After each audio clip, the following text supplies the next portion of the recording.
السلام عليك يا سيدي يا رسول الله. قل عن صفيتك صبري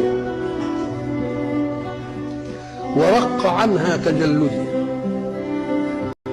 إلا أن لي في التعزي بعظيم فرقتك وفادح مصيبتك موضع تأس، فلقد وسدتك يا رسول الله في ملحودة قبرك، وفاضت بين سحري ولحر نفسك، أما ليلي فمسهد وأما حزني فسرمد، إلى أن يختار الله لي دارك التي أنت بها مقيم.